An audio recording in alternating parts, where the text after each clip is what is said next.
Kiki The Eco Elf. I'm a children's entertainer out of Vernon, BC, and I'm here with you to share a really fun, fast, easy recipe that anyone can make. And it's using Rancho Vignola's products, which I love this company. They're local, and I've raised my 3 children on their nuts, seeds, and fruits. So the recipe I'm sharing with you is a dark chocolate cherry torte with a gluten-free nut base. The crust starts with 2 cups of pecans. You can soak it overnight or not. You can also roast them to give it a really great flavor. You can also substitute other nuts, but today I'm using raw pecans. We also have 300 grams of dark chocolate. We've got 1 can of coconut milk, really high fat. You don't want a thin cooking one. You need a really nice fatty one.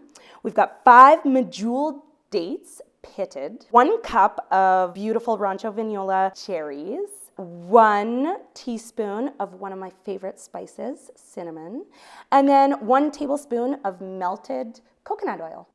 The first thing we're gonna do is we're gonna put the 2 cups of pecans, the 5 medjool dates, and the 1 teaspoon of cinnamon into the food processor.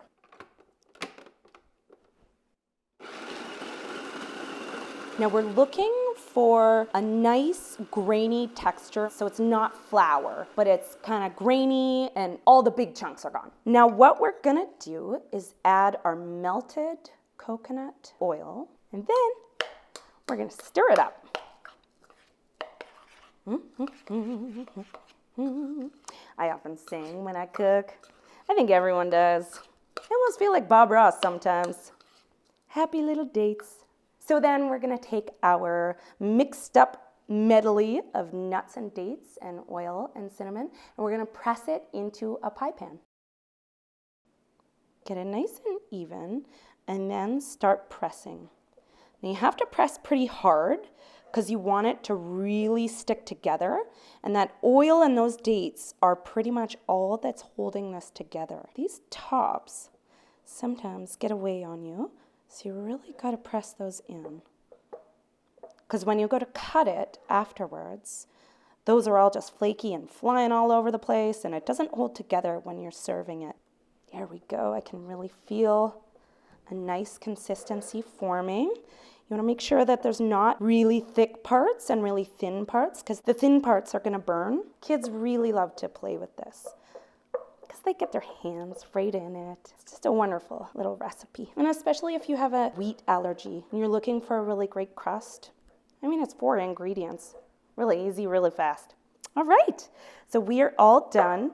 We are gonna stick this in the oven for 20 minutes at 350 degrees. So we have our double boiler going. We've just put a little bit of water in the bottom of this pan, and then take a little bowl, and then you're gonna add the chocolate. We're gonna slowly stir this around as it melts. We don't want it to burn. Now, it usually melts quite quickly, so you wanna keep stirring. You get it really smooth, and then you slowly add the coconut milk. Just pour a little bit, stir it in, pour a little more. Now it'll start to get quite thick. Now I'm gonna take it off the heat for now. Oh, see, now it's getting this beautiful, creamy, rich texture. I love chocolate. I'm making chocolate. And when this goes in the fridge, it's gonna solidify to this really rich, beautiful, dark chocolate ganache. And it's just gonna be delightful. And who doesn't love dark chocolate and cherries? Now, dark chocolate is actually very nutritious as long as it's got 70 to 80% cocoa. It's high in iron, high in fiber, and then it's also an antioxidant. And cherries are also full of fiber. They're antioxidants. They're full of vitamin A and C. They also are the only source of natural melatonin. Ah, interesting.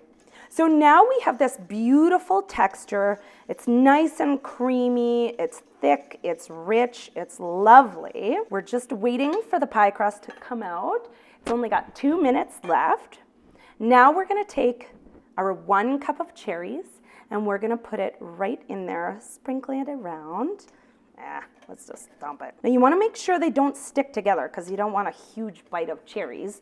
You want it nice and even. Now you can put anything in there really. Dried raspberries, dried blueberries, anything. In the middle of winter, I like putting cayenne and chili powder. That's really good. It's looking creamy, delicious, full of antioxidants and loveliness. And there's our crust. We've taken the pie crust out of the oven and it's cooled for a couple minutes. We've got our beautiful ganache. All we're gonna do is pour this right in. We're gonna go pretty slowly. Try to pour from the middle so that it kind of cascades and slowly spills outwards so that when it solidifies in the fridge, it's gonna have kind of like a little peak. Oh yeah, it looks fantastic. Now this recipe, it'll really only take you about 25 minutes. You stick it into the fridge, leave, do whatever else you have to do, and this is a showstopper dessert. Thanks for having me. I hope you enjoy making this really simple, really easy recipe. I just love Rancho Vignola. Mwah.